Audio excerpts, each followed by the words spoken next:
and COVID-19, helping children stay structured in an unstructured time. I am Carol Mahlstedt, chairperson of Project Resilience in Ridgefield, Connecticut, and I'm here with Lori Bran, who is a school counselor at Ridgefield High School, Melanie Pearl, who is a child psychologist in Ridgefield, Connecticut, and Patrick McAuliffe, who is a school psychologist at Horace Greeley High School in Chappaqua, New York, and has a private practice in Ridgefield, Connecticut. We would like to start off by just thanking our sponsors for their wonderful support over a number of years now, and they include Ridgefield Public Schools, Ridgefield PTA, Ridgefield Magazine, Ridgefield Library, Project Resilience, and Books on the Common. We hope you enjoyed this presentation, and I want to introduce Lori Bran, who is now going to moderate the session. Welcome, Lori. Hi, thank you, Carol. Good evening, everyone, and thank you so much for joining Project Resilience tonight. I think the last time we were together presenting was in August, right before the start of school. And so I know we're all curious to know how it's going and how everybody's doing with having the kids in school, depending on if they're elementary, middle, or high school. They're in hybrid, they're full remote. We have a lot going on in our schools right now. So I think this is a really important time to get together again and hear from Melanie and Patrick with some really good tools, some really good explanations on what executive functioning is and how to help your student through this really difficult time. I know that I became a parent 10 years ago, and there were a lot of things I expected: sleepless nights, potty training, some temper tantrums. I didn't really expect to be parenting during a global pandemic, and I didn't expect to be, with my children all day while they were trying to do school and seeing what goes on. I think, a lot of people have started to notice while being in the same room with their children, wow, my daughter's awfully fidgety, or gosh, why is my son getting up to the bathroom every 5 minutes? Or, what's going on? I'm looking at this piece of writing and it's just, I can't believe this is what they're supposed to be doing. I think our eyes are so much more on their schoolwork right now that I think a lot of people have been asking and wondering, is this normal? Or how can I get my student to focus more? How can I get my student to, understand time management? They're up all night, they're passing in, assignments at 3 a.m. So I know that Melanie and Patrick have some really, really great tools for all of us to use as we help our students through this school year that is, that at any given day can turn into something very, very different. I think it's important for us to know who's in the room, so to speak. So we're going to put up a poll just to see what level your student is in, elementary, middle, or high. And also, if you're here tonight to find out specifically about, this parenting and helping your children with schoolwork because of the pandemic, or just overall in general, your student has always, had some issues with executive functioning. Ooh, look at this. Answers are coming. Okay. So it looks pretty evenly split with the why are you here today, and also pretty evenly split among the levels. And I know some people have more than one child, so I don't know if they're able to answer more than once, but it looks like we've got a pretty even split among, which is great. So I know Melanie and Patrick will touch on all of those, different levels. Again, I also think that a lot of what they'll talk about is helpful for you as an adult. And I know that my own children, they are picking up on everything that, they see me doing, even with my work. And so I think just having those tools for ourselves can be really helpful, because our kids, they're with us more than they have ever been before. As we aren't allowing kids to go on play dates and friends' houses and a lot of activities, we have become their source of, all entertainment and 24/7 in my house, I know. So it is interesting. I know for myself, I'm really curious to learn some tools that I can use, because I can get very frazzled in my work and trying to work through all of this and the constant news coming at me. So even as an adult who never thought I had issues with executive functioning, I'm starting to realize that maybe I do.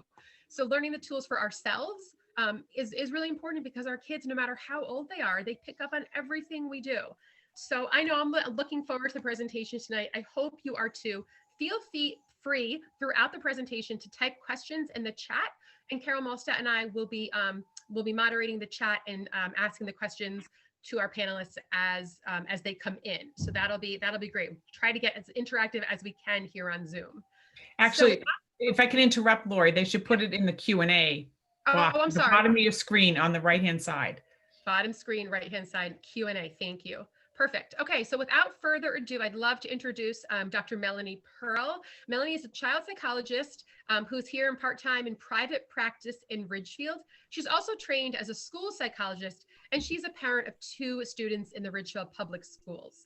And alongside her will be Dr. Patrick McAuliffe, who is a clinical supervisor of transition program at the Horace Greeley High School in Chappaqua. He's also in part-time private practice here in Ridgefield, and the parent of a middle school and high school student. Fun fact, Melanie and Patrick graduated from the same program at the Columbia University School Psychology program, and at different times attended the same pre-doctoral internship. So I am interested to see if they have the same peace of mind and same opinions on things or different. So thank you so much. I think Melanie is starting us off. I am. Thank you, Lori, Carol, and Patrick, and thank you, Project Resilience. Patrick and I have shared a joke that we both love to talk and can get really carried away listening to our own selves. And so I will echo Lori's encouragement to please ask questions and get us to stop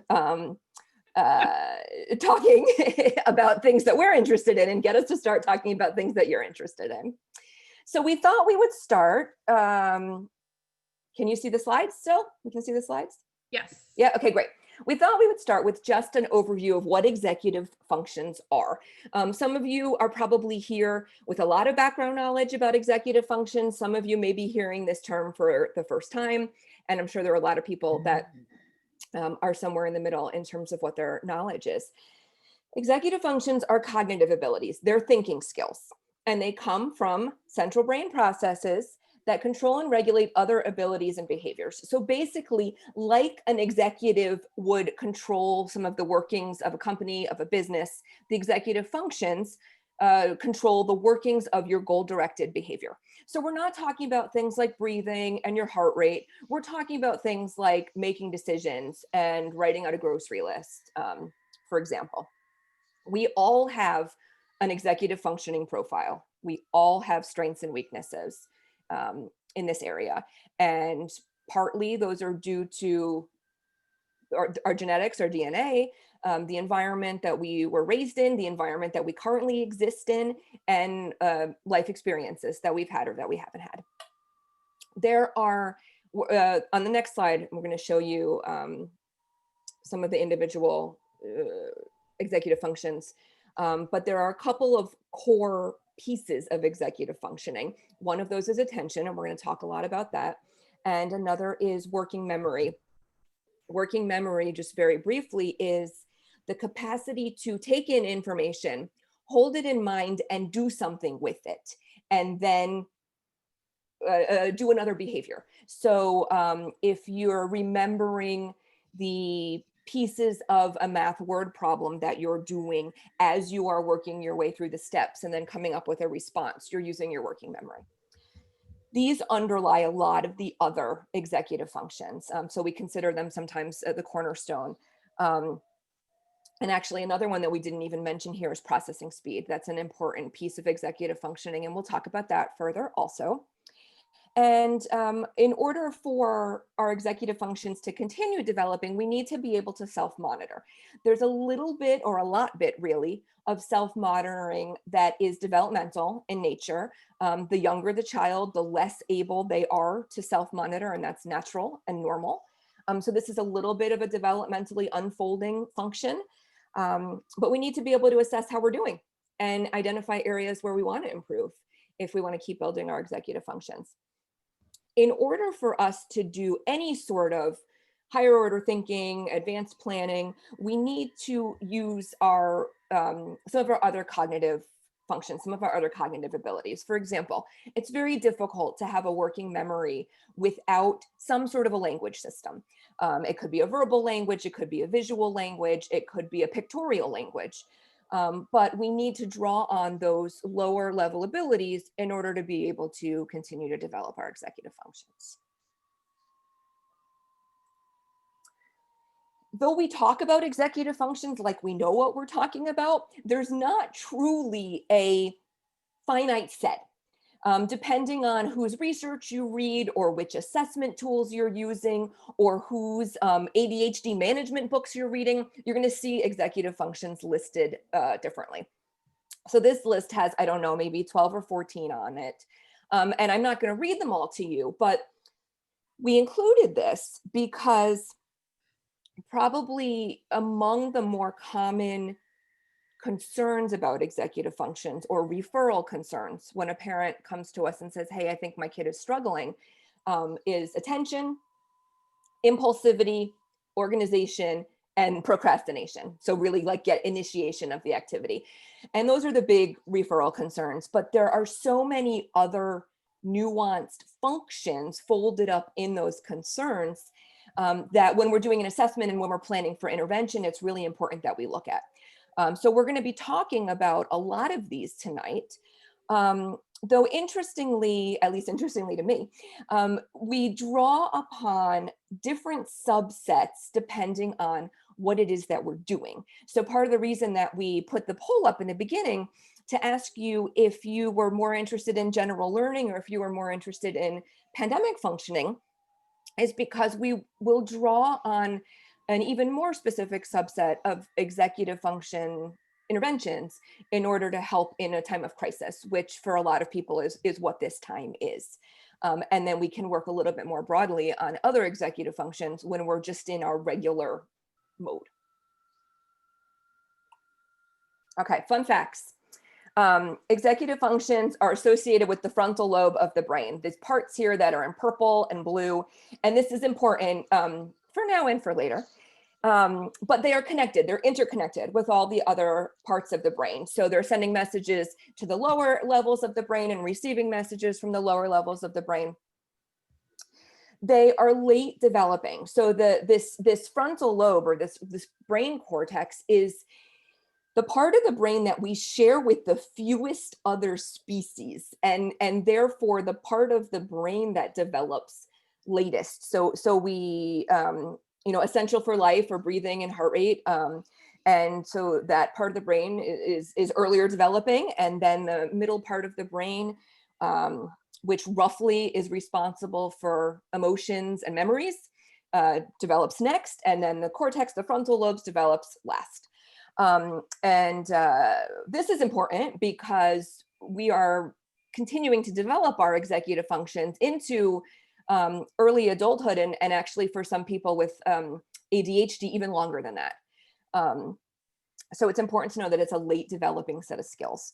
On the slide is the word myelination. We say myelination occurs through young adulthood. What myelination is the process that coats the neurons, the individual brain cells, with almost like an insulation. And this insulation is useful because it helps information travel faster. And the more we practice anything, the more we strengthen the connection between the neurons, or we continue to develop the myelination, and then the faster a thinking process becomes for us, or the faster and more efficient a thinking process becomes for us. And the more myelination and the more connection we have, the smoother and more efficient we're able to execute whatever behaviors we're trying to plan, that we're trying to do. Hey, Melanie, can I ask a question? Yeah. So given, I guess a lot of people are wondering, that people are calling this, is it the lost year of school? How behind are our kids going to be? So with that in mind, will any of this process slow down because of the interruption in education, the interruption in a typical education of being in a room with 20 other students, having to pay attention to a teacher at the same time? Will this timeline get thrown off in terms of, myelination and executive functions?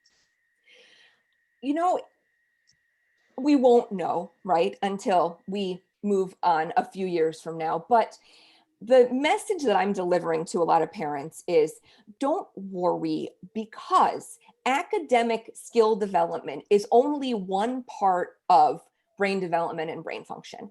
And so though we might feel like our kids are missing out on, say, the step-by-step task analysis that an in-person teaching experience could provide with manipulatives and examples, our children are getting to experience how do we plan for a switch between in-person school and remote school? How do we, I mean, I think there's a whole generation that's going to be so much better at Zoom than anybody is now, because they've learned Zoom at like 4 and 5 years old.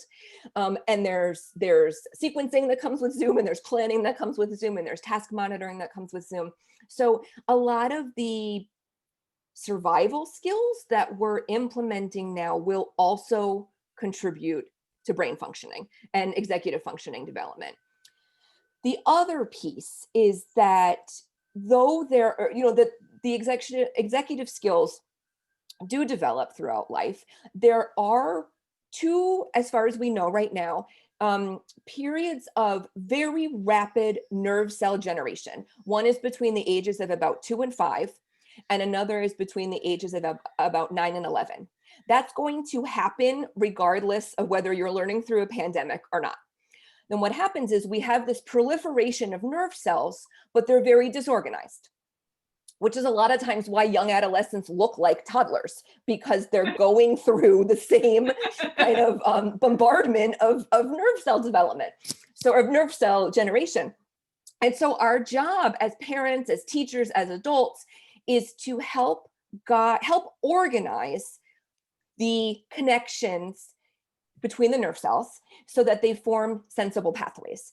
And academic learning is certainly not the only way to do that. So, the concern is valid, because the concern that what we're going through right now is going to disrupt learning is valid, because we're seeing a change in education like we haven't experienced in our lifetimes. But it is not, in my mind, a panic button pushing time. It is a management time, and take care of your lower level functioning. Go ahead, Carol. Yeah, so we actually got a question which piggybacks on this, and that is, do you have any concerns about children's social development and social skills development being hindered by this pandemic? And of course, we hear that a lot. So maybe we can answer that right now too. Patrick, you can weigh in too if you have. Yeah. Just I wanted to. I really appreciate what Melanie had to say, and I think really three things, and both being a psychologist who works in the schools and being a parent who has been at home, in the spring and winter of last year. I think that number one, kids are far less fragile than you might think. There's a lot of developmental growth that occurs, and they seek out information. Number two, there's all sorts of ways of enriching the home environment in ways that are really profound.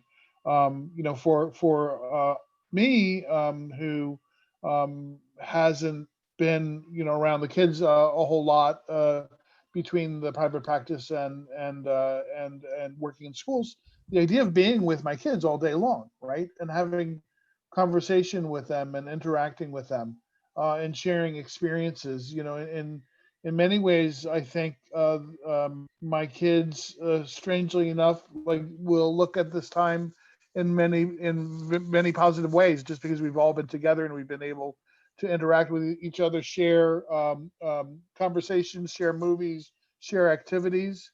And so while there is, I think, a diminishment of some of the quality and content, I think that in terms of brain development, there's also this sort of silver lining to this circumstance around families being together, around connections being made. It's really the human to human interactions that are the most interesting and most information laden, rather than what's in a book or learning a set of academic skills. Those are important too. So I think that the inability to function, the inability to cope, at school, and inability to cope at home would set a kid into a risk factor. But I think most kids, the vast majority of kids, find a way, and their parents find a way to be okay, despite the fact that this is a real pain in the neck and it's really hard on everybody. And it's not quite what we want for our kids. Thank you, Patrick. Yeah, I think, it's very hard to parent through something that you've never experienced, right? Because every other stage of development, you can look back or ask your mom, hey, how'd you teach me how to ride a bike? And this is so very different that nobody has any experience with, with exactly this, that the unknown, I think, is very fearful. So thank you. That was so helpful. We do have another question that I actually think you will get to in a few more slides. And the question is, how can I help my son who is diagnosed with dyslexia and seems to have executive functioning struggles, now that I just learned what it is, with the remote learning model? He just shuts down and does not want to be seen through the camera or speak. And I think, we definitely, as a high school counselor, I see that. I've seen that several times already, this school year. And I do think that you will be covering some more of that actual techniques on how to help, right? Absolutely. Yeah, and that's actually, if we're ready to go on to the next slide, Yeah. we're going to talk we have 3 or 4 slides here, and Patrick's going to jump in to talk about how do we support and foster executive functions normally. And many of these ideas do apply to the question that was just asked. And we'll make sure that we come back and revisit those specific things too. So we wanted to present a model of cognitive abilities that included executive functioning, because we feel like it may be really helpful to both contextualize executive functioning within the rich interconnection of other cognitive abilities. And also, I think it provides a framework for looking at executive abilities and kind of the subcomponents that contribute to that. It's a really good way of of thinking through if someone's having a difficulty, if a student's having difficulty. It's sort of like a little checklist you can go through and sort of see whether or not these are areas of either strength or vulnerability. So and it's sort of a hierarchical thing. It builds on each other, and so at the very foundational level, the sort of layer of energy. Some people call it cognitive tone. Some people call it level of activation. So for any of the cognition to happen, if you've ever dealt with a teenager at 6:30 in the morning, you can certainly appreciate this.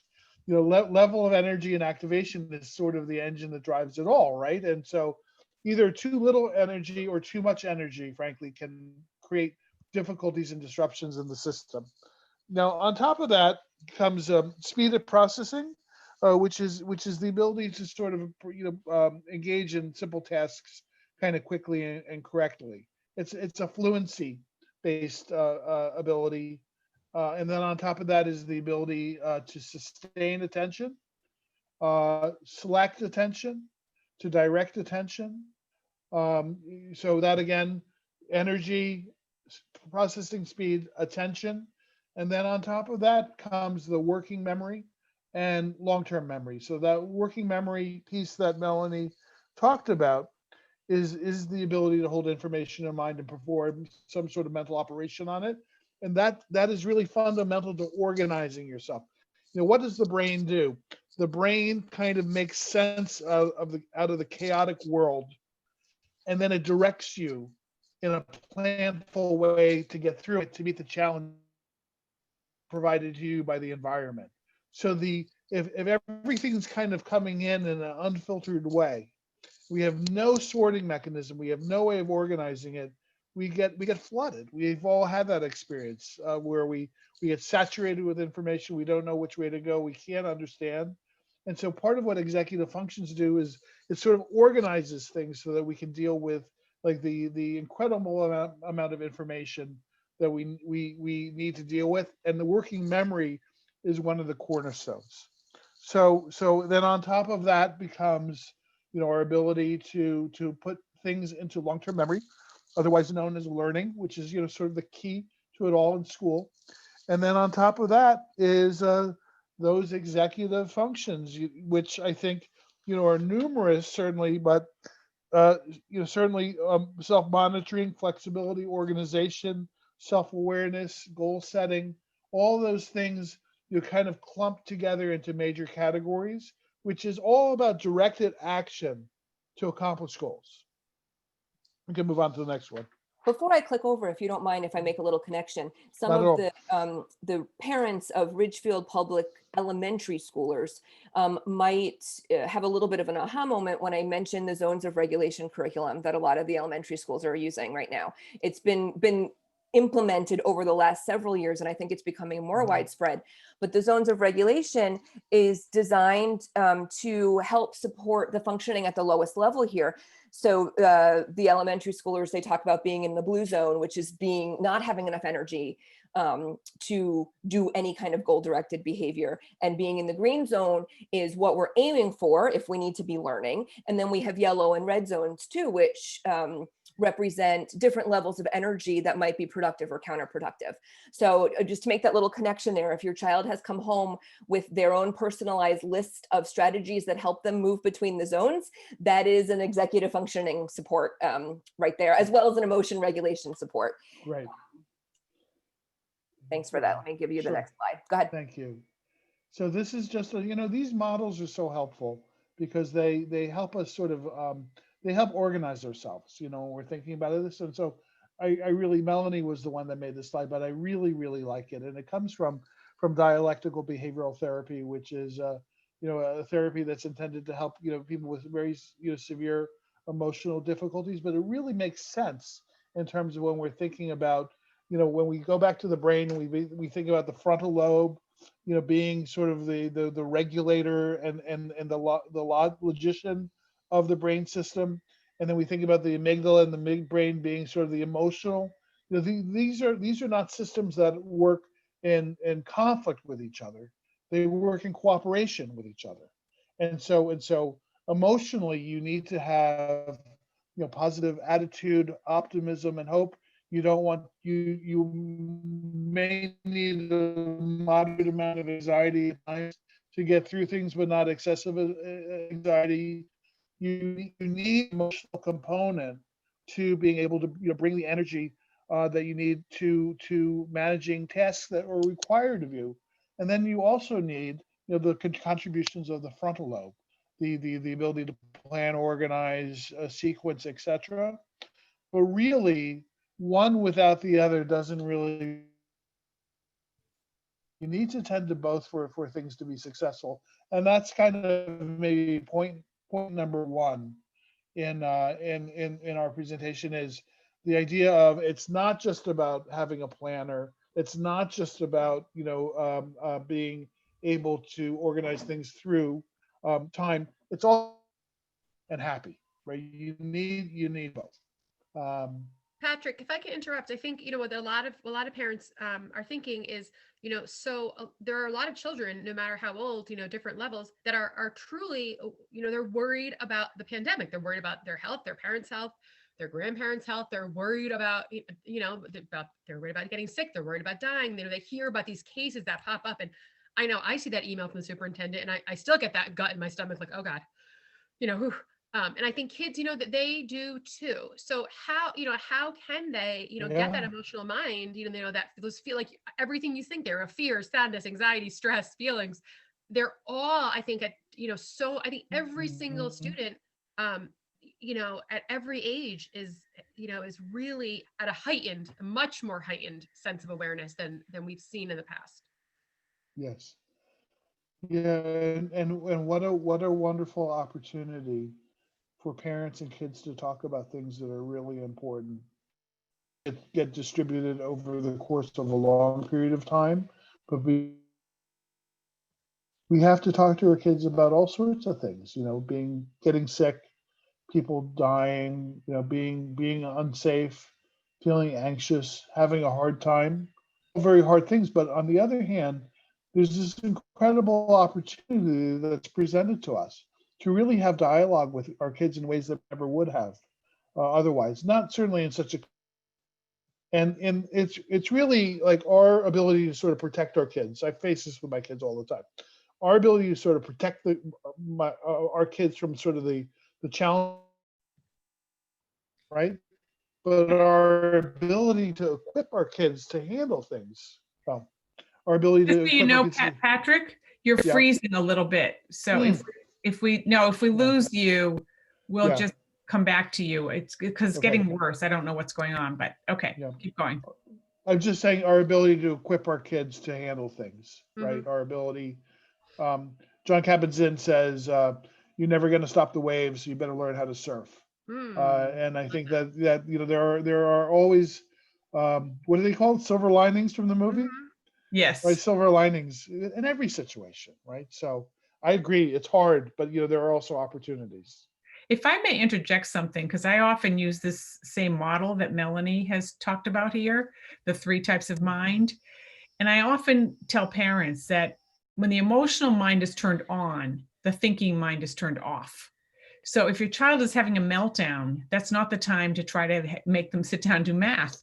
Like, they're not going to be able to do it at that point. You have to help them calm down. So, or reach more of a baseline state. So if, a child is feeling really anxious all the time, this would be the period of time to really teach them, relaxation strategies, like how to keep returning their body and their mind to a more baseline state, because otherwise they can't really learn in an optimal way. Anyway, my 2 cents. Well, that's super helpful, Carol. I mean, and that's the other bullet point on this slide, I think, sort of talks about that when we're in a crisis mode, it's not just important, it's essential to take care of the most basic biological functions. Actually, if I can go back a couple slides, can you see my pointer if I move it Yes, around? I Okay, can. great. So the way the brain directs energy is from the bottom up. And if this is the part of your brain that's keeping you alive, and this is the part of your brain that's making memories and giving you emotions, and this is the part of your brain that's thinking, if you don't devote enough energy down here, these other parts are really not going to function. And that's what Carol is saying. So it is essential, above, I lost where we were. There we are. Above all else, we need to be working on sleep, healthy eating, physical activity, getting outside, making connections with other people. And that looks a little bit different now, but those things are not just sort of afterthoughts. That really is what we need to be working on right now. Breathing, like Carol is saying, intentional, deep relaxation breathing, so that we can bring our other cognitive systems back online. Yeah. And the one last thing that I will say about this, and you can see we're on a roll. Am I freezing? I hope I'm not. No, you're Is better. there some of the most? Am I freezing? Yeah. Telling me I talk too much. I think the internet gods. Might be the headphones, actually. Hold on, let me try. Is this any better? Maybe. I think so. All right, so last thing I'll say is there's been some recent research looking at emotional states, brain scanning, and language. And so when people are presented with sort of slightly upsetting pictures, their amygdala gets activated, which has an excitatory function, right? It juices everything up. When they were asked to sort of name what they were feeling, the energy, as Melanie said, got moved to a left prefrontal lobe, inhibitory function, right? So the idea of recoding emotions into language has also it has like sort of the feeling better piece, the calming down piece, is actually seated in the brain. It actually, you're sort of redirecting those energies from midbrain regions to frontal regions, and the old adage, if you can name it, you can tame it, really seems to have some backing in the imaging research. There was just a question, will the slides be available after? And yes, this is all being recorded. Yes, we'll post them on the Project Resilience Facebook page. Yeah. This is still me, right, Melanie? If you'd like, yeah. Yeah. So one last piece, and I'll be brief on this one. We used to think, kind of kids had little, and adults had little plasticity, little ability to change. But as Melanie said, these periods of time where there's an overproduction of dendritic connections between neurons, and there's all this myelination that's occurring. There is the process of dendritic pruning and pathways that are strengthened, and those pathways are really determined by experience.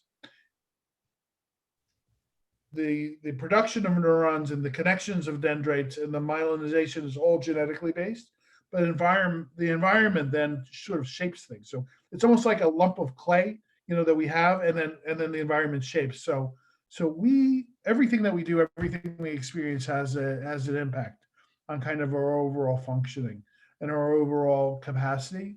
And so I think, I've seen schools and parents and teachers and psychologists do wonderful things with kids that, seem like, they're having really bad difficulties and are, but there is such a potential for hope and growth in kids, by getting everyone together to work, even in a pandemic, to try to address kids' needs. So, this is really a message of sort of hopefulness, with families who are having difficulty. And I think there's a key here too, which is that the child has to be involved. These are not things that we can do for the child, because the child's neural pathways are the ones that need to be myelinated, and that happens through doing. So despite the temptation to jump in, to take over, we're all short on, well, I'll speak for myself. I'm short on patience these days. And so sometimes I need to get things done faster, or I want to get things done faster, but my children don't learn by my doing something for them. They need to experience themselves so that their neurons fire together and wire together. Next. There was just a comment more than a question, which is great. My father, who was a coach, used to say, practice makes permanent rather than practice makes perfect. Your statement of practice makes possible reminds me of this. Mm-hmm. Mm-hmm.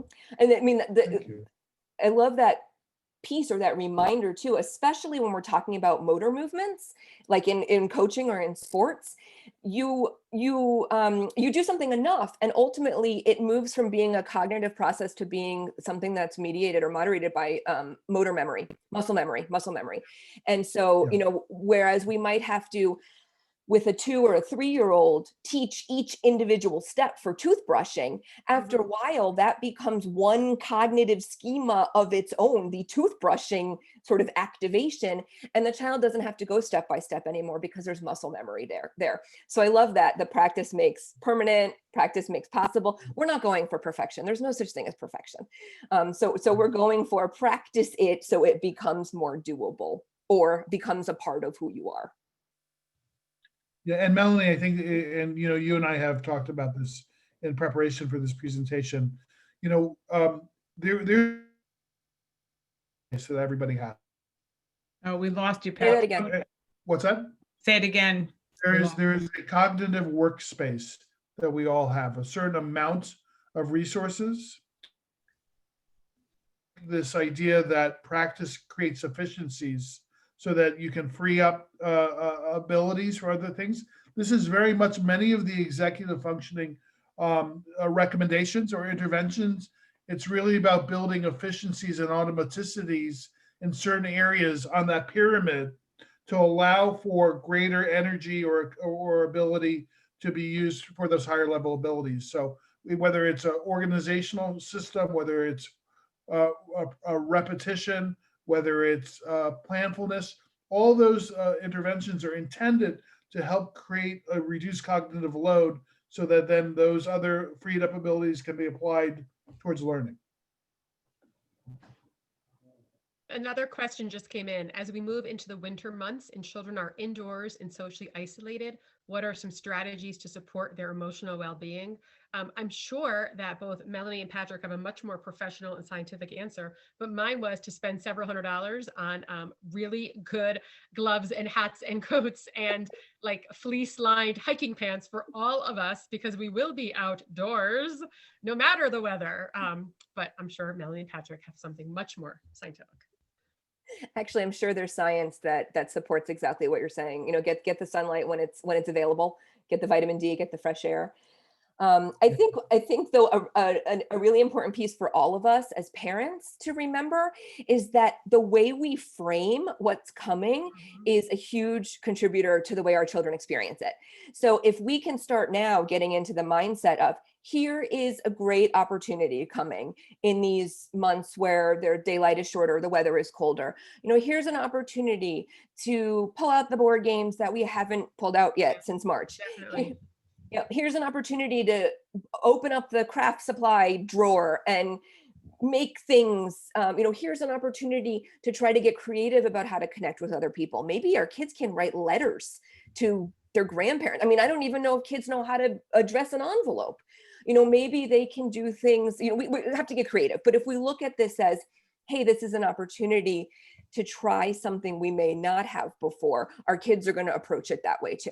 And that doesn't mean that there aren't going to be meltdowns and tantrums, and the kids will experience some negative effects too. But once we get over our meltdowns and tantrums, we'll be able to see that we can help. It doesn't mean that it's going to be seamless, doesn't mean that it's going to be perfect, but if we frame it as we're going to do the best we can and we're going to try to make some good of this, like Patrick said, silver linings, chances are I have two thoughts about this. One is I've often counseled parents and families to prioritize the relationship.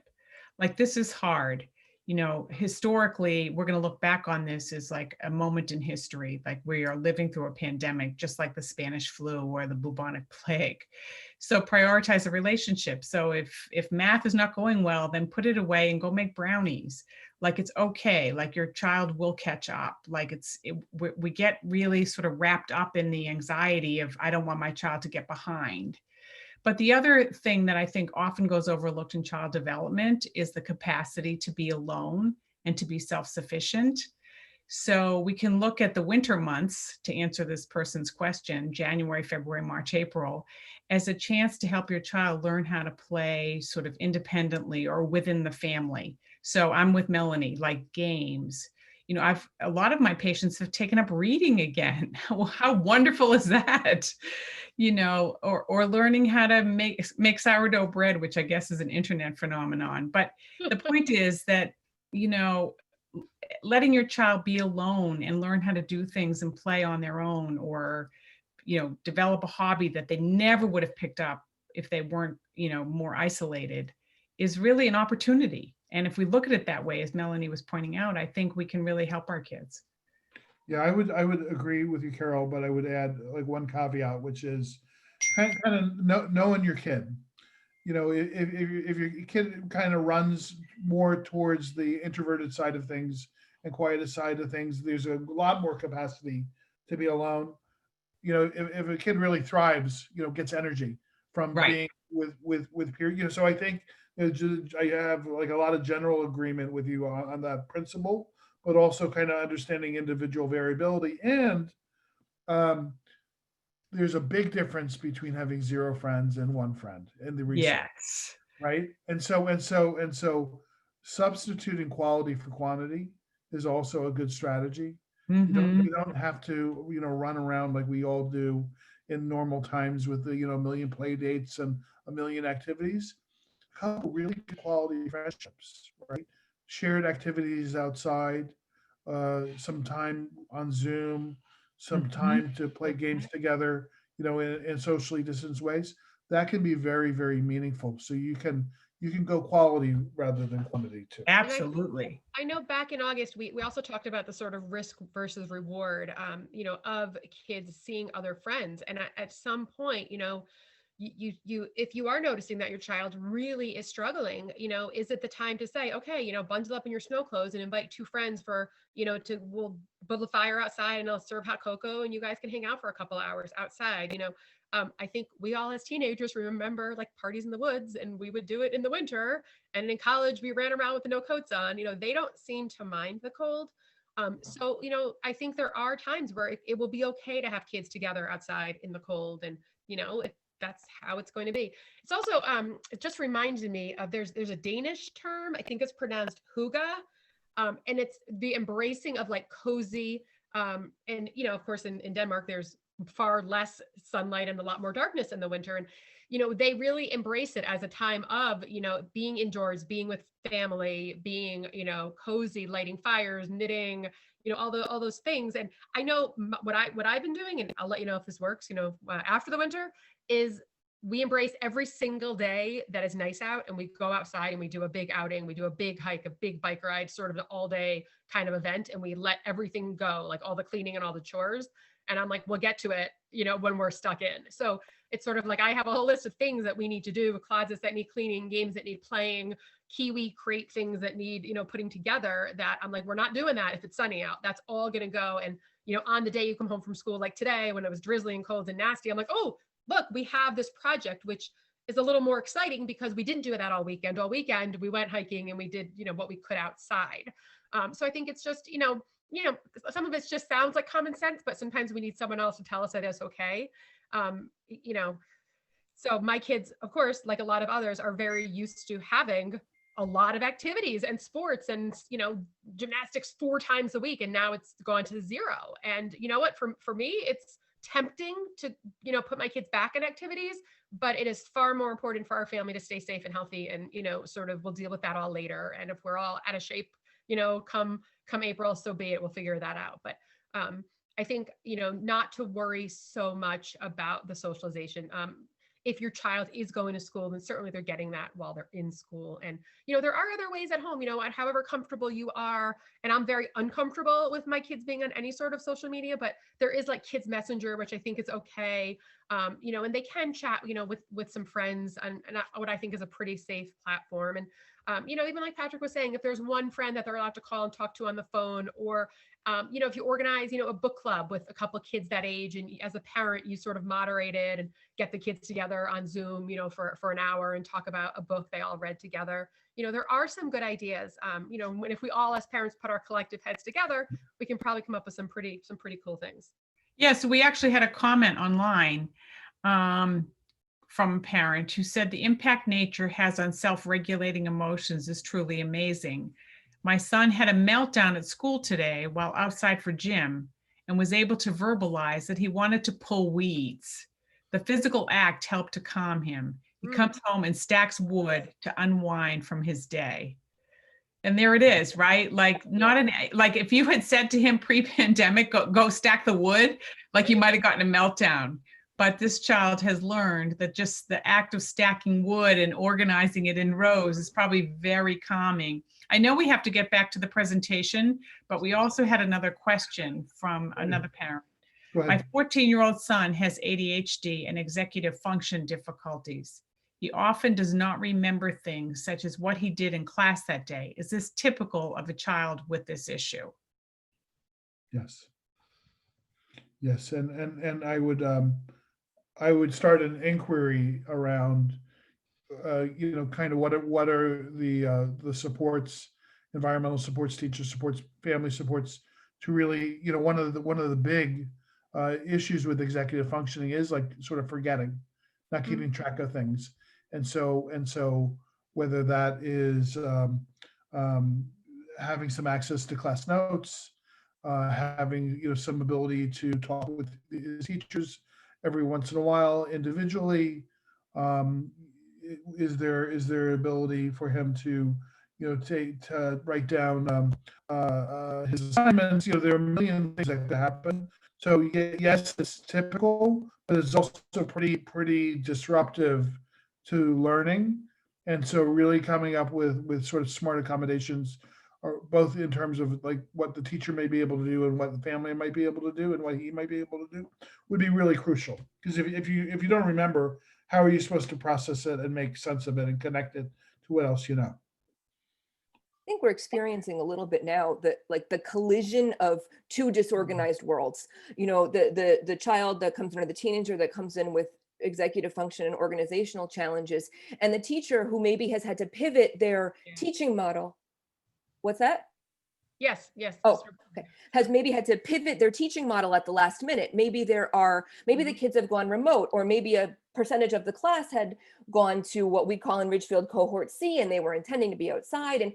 And so I think what we're hearing from teachers a lot too is, oh, I didn't get a chance to put that in Google Classroom, or, oh, there were slides for that, but I haven't been able to upload them yet.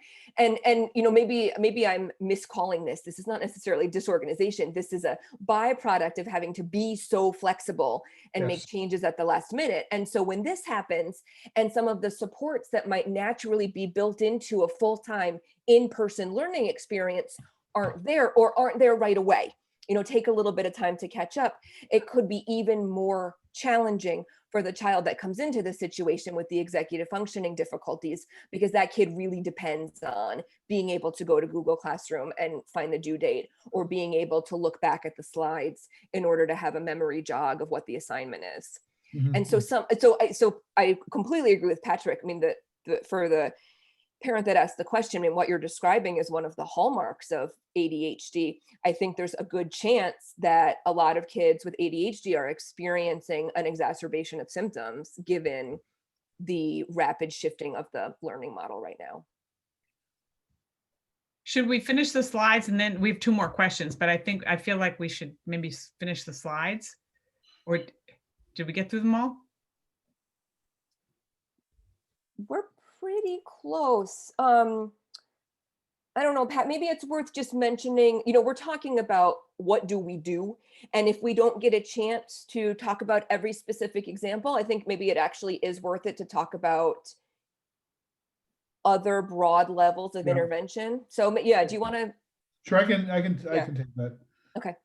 So generally speaking, there are these different domains of intervention that could be helpful.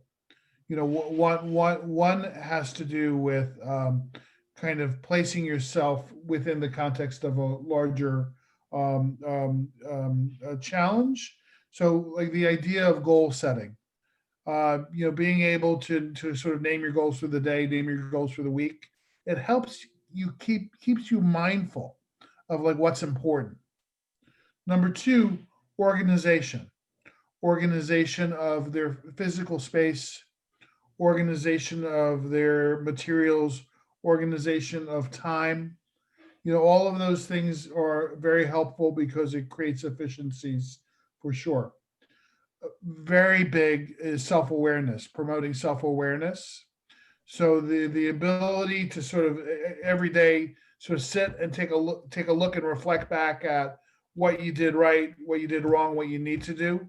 Having an opportunity to do that, with family is very important. And again, that's like knowing that you have a problem, knowing you have a deficiency, knowing that there's something going on is like at least half the battle, right? And for a lot of kids with executive functioning difficulty, they're not even noticing necessarily that things are wrong, much less being able to specifically identify. So practicing that, those are like muscles. They get stronger with practice. All this stuff does. Certainly flexibility is important as well, and being able to, I think, in general, taking large tasks that are complex and breaking them down into smaller subtasks with repetition, with maybe writing down information for memory, being able to take attention breaks. If you find that you're getting fatigued, there's sort of a constellation of things that has to do with sort of taking advantage of when you're able to do the work, being able to take breaks, but being able to do it in an organized and effective fashion. Is that what you mean by reducing the cognitive load? We have a parent who asked the question. Can you give more examples of reducing cognitive load? Sure. So one way of reducing, back in the day when I learned to drive a car, I had a manual transmission, right?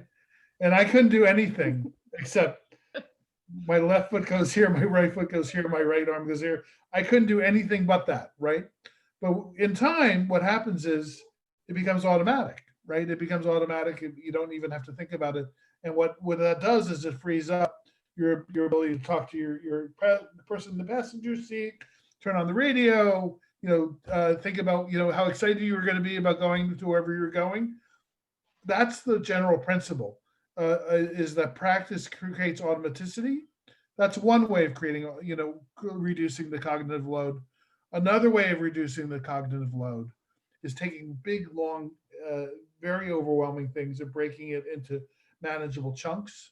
That's also a way, the old analogy of trying to drink water from a fire hose. It's just too much to be able to, you don't get anything at all. And so being able to break it down to circumstances that are more manageable. And then finally, I think cognitive load is also not having to remember things on your own, but having memory devices so that you can get cued for memory can also be helpful. So those are three that come to mind. I'm going to skip ahead a little bit here to this. We have a slide. What can we do about it? Now, this was specifically, these strategies emphasize the executive function struggles that are coming from sort of pandemic overload. But a couple of things, a couple of real concrete things to just sort of piggyback off of what Patrick was saying. Do things like set alarms or have the kids set alarms to remind them when to come back to Zoom, to remind them when their breaks are over.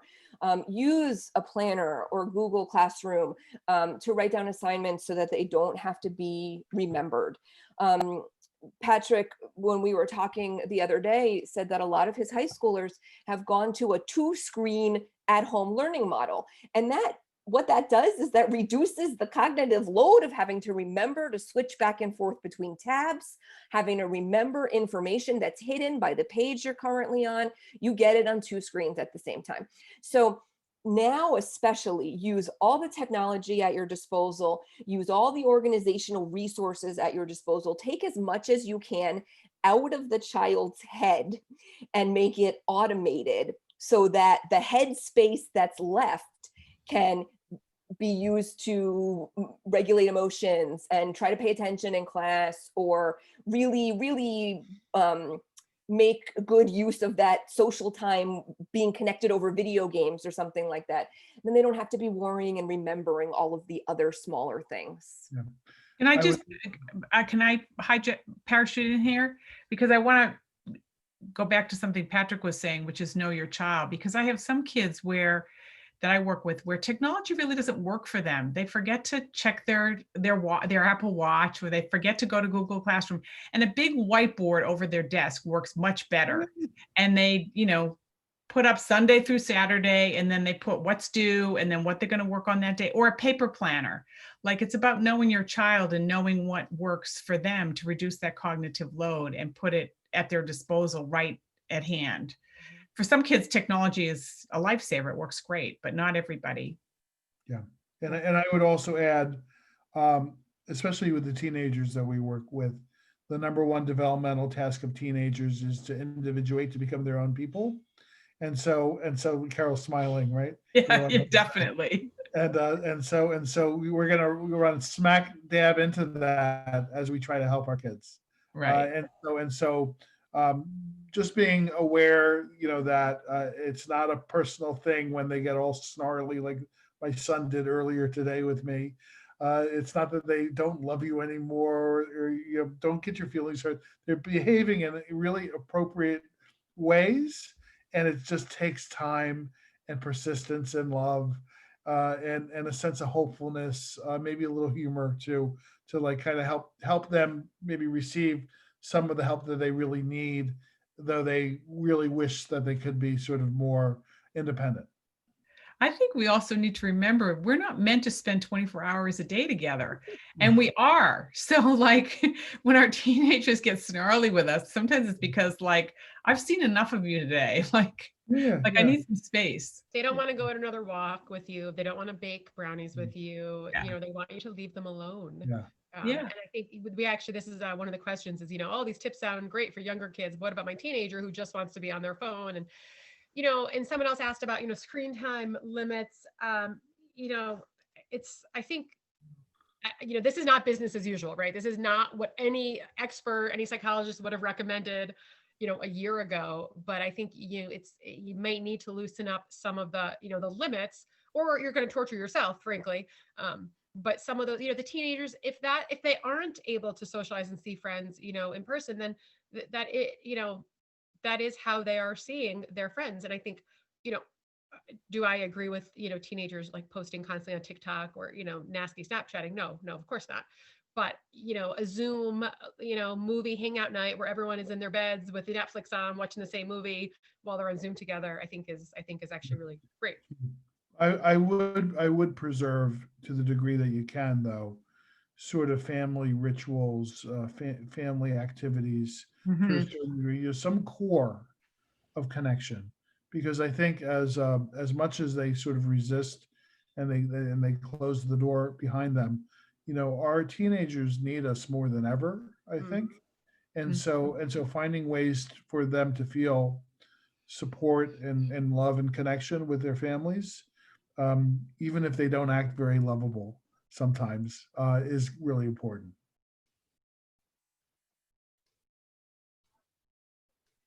So we had another question, which is going to sort of move us in a different direction. We had a question about ADHD medication and whether it helps or hurts brain development. And this is, I know, a very controversial topic, but I'm going to let the two of you take this one on.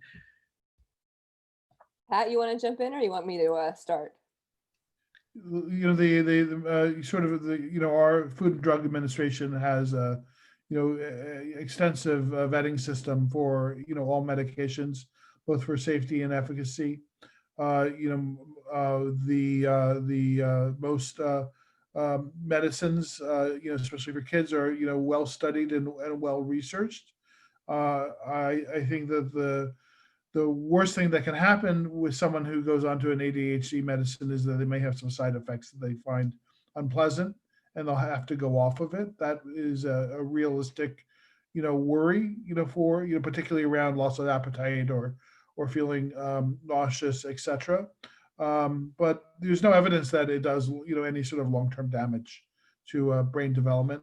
I'm not sure that it really is, sort of assists brain development, but what it can do when it's appropriate and it works, it can really change the game around for a kid in school where they were not doing well, weren't feeling well, and that has a certain very negative impacts long term, sort of in terms of how they start to identify themselves as someone who's not successful, not smart, etc.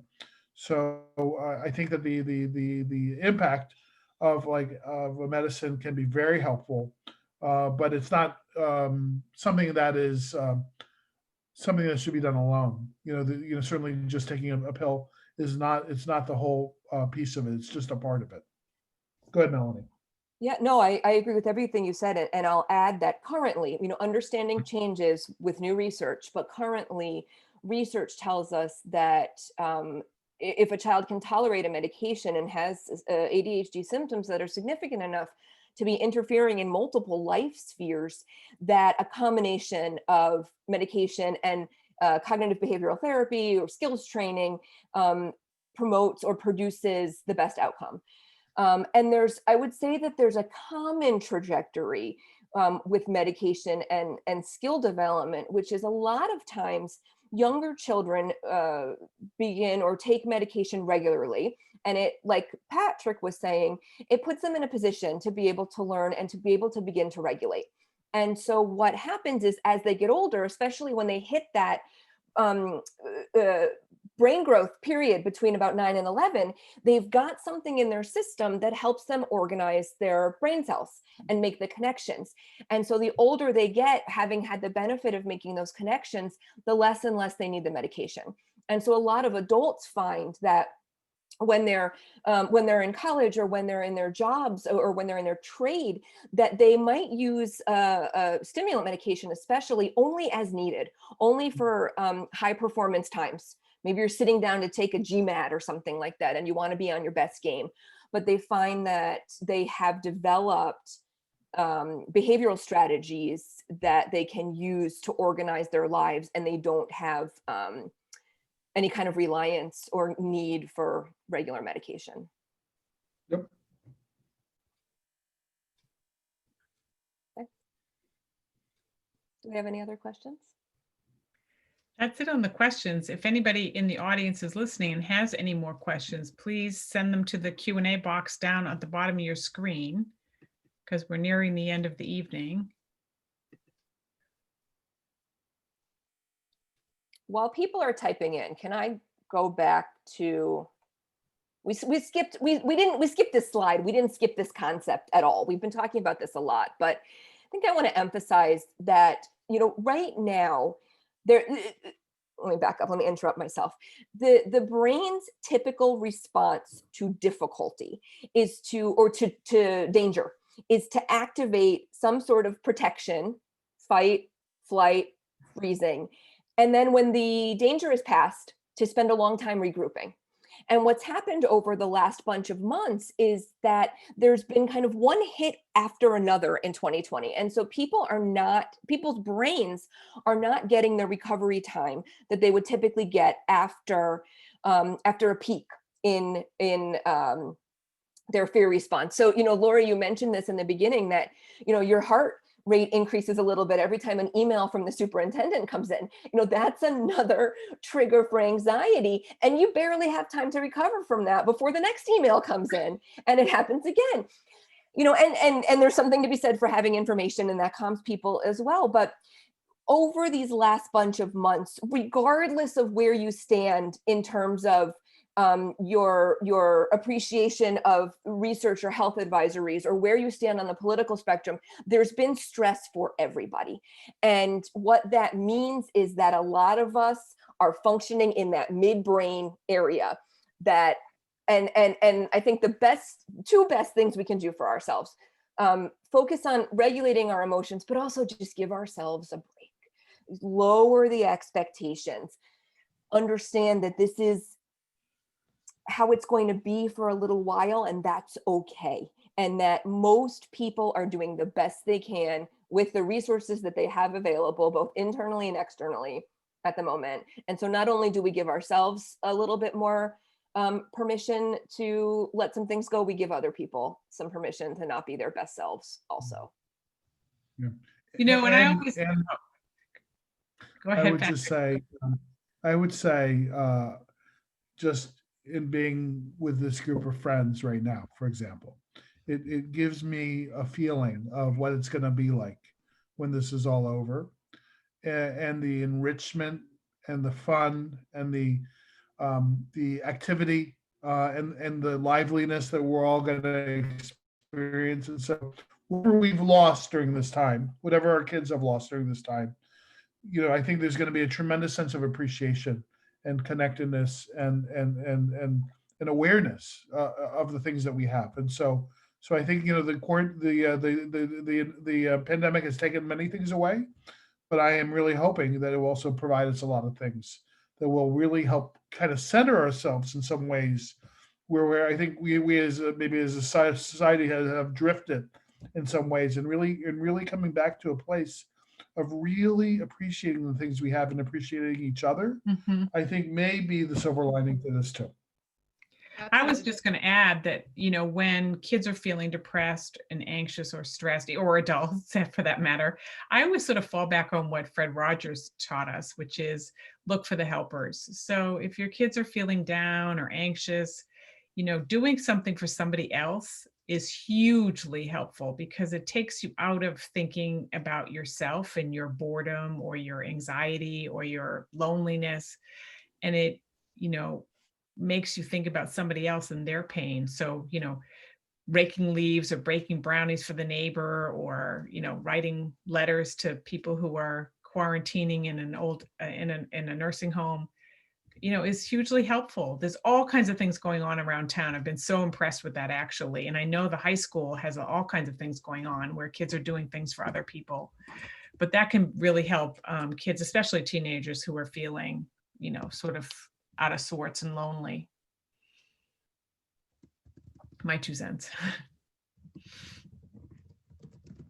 Excellent. We have a few questions. Okay, so really good questions. Where are they? Okay, here we go. Someone asked, I know the focus is on students here, but as an adult, I'm struggling with a lot of these things. Are the methods for strengthening executive function skills the same or different for adults versus kids? Personally, I think many of them are the same. And, one thing I mentioned when we started at the very beginning is I think all these tips are helpful. And as parents, if our children see us doing them, see us giving ourselves self-care, see us exercising and eating properly, see us, taking out our planners, writing things down, not giving up when things are hard, pivoting with, not, making too big a deal when we have to start, adjusting. I think they sort of fall in line, and they do realize, okay, if mom can handle this, so can I. Versus, mom's going crazy, she's out of her mind again. When things get tough for the kid, they're going to go crazy and be out of their mind again too. Melanie and Patrick, what do you guys think? I think you hit it on the head. I would agree with Yeah. I think though, as adults, we have the gift maybe of more developed ability to self-monitor and what we call metacognition, which is the ability to think about our own thinking. And so we have the ability to reflect and maybe even take stock of the places where we're stronger and we're weaker in our executive functions. Or as a little plug for individual therapy, if we're finding it difficult to figure out what those strengths and weaknesses are, there are people who can find the themes, who can listen to the things that you're struggling with and the things that you're being successful with and say, hey, I hear this is maybe an issue. Let's talk about strategies for improving that. So as adults, I am what's the word I'm looking for? Many adults who are able to acknowledge difficulties with executive functions are also very willing to work on improving them. And like Patrick was saying earlier, a lot of kids either can't see that in themselves or are resistant to the intervention. And so a lot of the same strategies apply to children as they do to adults, but I actually would expect the more, if an adult is more motivated and more open, that there'd be an even faster learning curve. Yeah, I think, what you have right here is a connection between depression, anxiety, and stress and executive functioning deficits. Well, I think right now we are all under a tremendous amount of stress, and I think some people, whether they're clinically depressed or they're sad, they're not seeing their family for the holidays, they're not getting together, their kids aren't coming home for college, they're unable to, do things that they normally do. It's dark out at 4:30. Then to be expected to function in their normal way at their job or in their home, I think we have to give ourselves, a little bit of a break here. Like, my house is not as clean as it could be. I'm not serving a 4-course dinner to my family every night not because I don't have the time, the hours to do it, but it's like, who feels like doing it when you're stressed and you're anxious and you're depressed? And, I think that's really real. And I think, we can't fool ourselves into thinking like, so we're supposed to be having all this wonderful family time together, and should my house be perfect? And, like, I'm afraid to go to the grocery store, so how can I make dinner, right? Like, we're all sort of dealing with so much at one time, and like a ball is going to drop. So I think, like, taking a step back and just sort of acknowledging this, like, there's real life and there's real life during pandemic, and sometimes they overlap and sometimes they really don't. And like, if your kid eats pizza 4 times in 1 week, it's okay. Yeah, I wanted to sort of dovetail on that too, Lori, because I'm feeling for all the working parents out here who might be listening to us and feeling like, I don't know how they keep all the balls in the air. My kids are older, so the pressure is different for me. But, I feel like kids really benefit from seeing parents practice some kind of self-care or self-compassion, or like talking about their mistakes. Like, oh, I forgot a meeting today. Like, oh, I felt so bad. I let my boss down, but not beating yourself up, like modeling how to make a mistake and then recover from it. And if you can't, if you're having pizza for the second night in a row, oh, well, we're having pizza 2 nights in a row. It's okay. Tomorrow we'll have more broccoli. Like, it's okay. Like, to give yourself permission to not be, working, 110% as Ridgefield parents are apt to do. Melanie, we had one specific question for you, just to go back to. Okay, can I say one? One more. Can I say one more thing? Yeah. So if someone mentioned self-compassion in one of the questions, and being your own best friend, self-compassion is about being your own best friend, and so if your kids can witness you being your own best friend, you're teaching them how to be their own best friend too. Yes. You're teaching them how to take care of themselves, right? And that's what everyone's saying. So. Right. Mm-hmm. There's one very specific question for Melanie. I was just afraid it would get lost. And this is, Melanie, can you clarify your last comment on medication? did you say that starting medication at a younger age can be more helpful to your child in the future and may reduce the need for a stimulant as an adult? So the age at which a child were to begin medication is definitely a discussion for the prescriber and the parent. But to clarify what I was saying, that there seems to be a trajectory that when a person is able to start a medication as a younger child, and this, childhood is a long span of years. So I couldn't say if that's 11 or 9 or 7. But when they're able to start the medication really at a time in their lives when their functioning is not where they would like it to be, they tend to be able to better learn strategies to self-manage, and then tend to find as they get older that they may be able to rely on the strategies and not necessarily the medication. It's not necessarily true for everybody. And you guys feel free to jump in here because there's research that I'm not 100% familiar with, but that I've been following lately, that, when we talk about ADHD as being an executive functioning challenge, as far as I'm aware, there's a couple of different ways or theories as to how that happens. One of which is that in some people who have ADHD, the frontal lobe is actually maybe smaller or a different shape than in people that don't have ADHD. And in some people with ADHD, there has been some neuro findings that it may be more of a communication challenge between the different levels of brain functioning. And in other people with ADHD, it might be a challenge in the actual brain connections. And like I said, I'm not 1,000% sure on this research, but I do wonder if the trajectory of medication reliance is impacted by the type of ADHD, which of course we couldn't know for an individual child, but I think we can't say with surety, the earlier you start, the less likely you are to need it when you're an adult.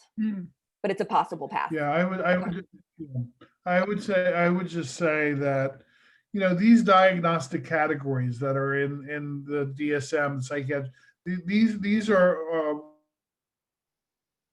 each other, but there's a lot of heterogeneity within these categories. So number one, you take two random kids with ADHD, they could look very different in terms of some of their symptoms, even as simple as inattentive versus impulsive, etc.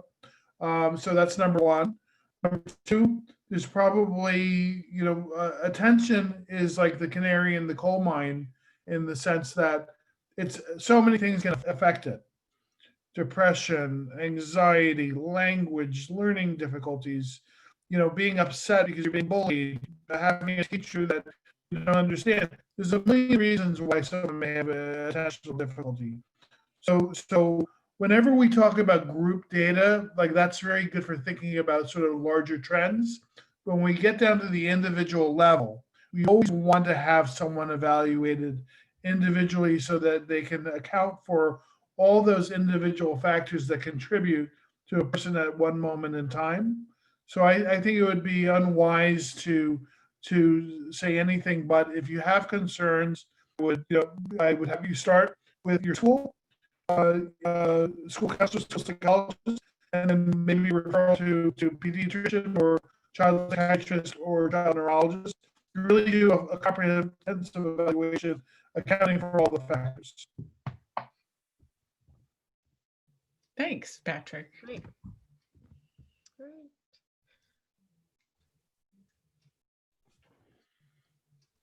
Okay, well, this has been a great session. I know I learned a lot of tips, a lot of tools, a lot of techniques. It's just nice, also sort of hearing that some of the things that you've been thinking in your own head are, are valid, just sort of validating what we're all going through, no matter if your children are elementary, if they're high school, if they're middle school, college. If you have no kids at all and just wanted something to do tonight, thank you for joining us tonight at Project Resilience. Dr. Pearl, Dr. McAuliffe, Dr. Mahlstedt, as always, such experts. We are so lucky, so grateful to have you all in our community and able to help out. Thank you so much. It was fun. So Patrick and Melanie, will you forward me the slides and I will post them on our Facebook page? So for the audience, Project Resilience has a Facebook page, and if you just like us or follow us, I will post the slides and this recording once I get the link from the library, so that you can look at it again if you need to. Yeah. Listen, there also may be some last minute questions, and if anyone wanted to forward those to me or both of us, you'd be happy to answer the question. I see a couple last minute questions popping up around getting help, etc. So I just want to make sure that I saw one pop up around getting help with a high schooler, so I didn't want that to get neglected in the rush to say goodbye. Definitely. Do you see that, or? I don't see it on my screen, but I'm glad that person asked. But I'm glad you brought it up. Yeah, so maybe we can review that and just start. If anyone has, I'll do it this way. I think is there an email to Project Resilience, or should No, I just, if someone has they could email me, I guess. DRCMAHLS as in Sam, drcmalls@gmail, and I will try to point you in the right direction. But as a generic sort of recommendation, we always recommend that you talk to either your doctor, your guidance counselor, your RHS school counselor, a clergy person, your child's teacher, somebody who knows your child well, because it's, all the education and credentials, they're all great, but really it's about the gut connection between your child and the therapist, and the family also, the parents. So it's really about finding the right fit, which is a lot harder sometimes than one might like. And people who know your child well are probably the best place to start. Whatever you do, please don't go on psychology today. Like try to get a more qualified referral, a good friend. Like there's lots of people in town are seeing therapists, their kids are seeing therapists. There's lots of people out there who will have a recommendation, but I will try to help.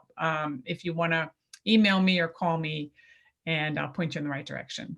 Thanks, Carol. Okay. Hi. All right. Good night, everybody. Thank you so much. Nice to see you. all. Yeah. Guys, miss you guys. Yeah, miss you too. Maybe someday we'll see you in person. Have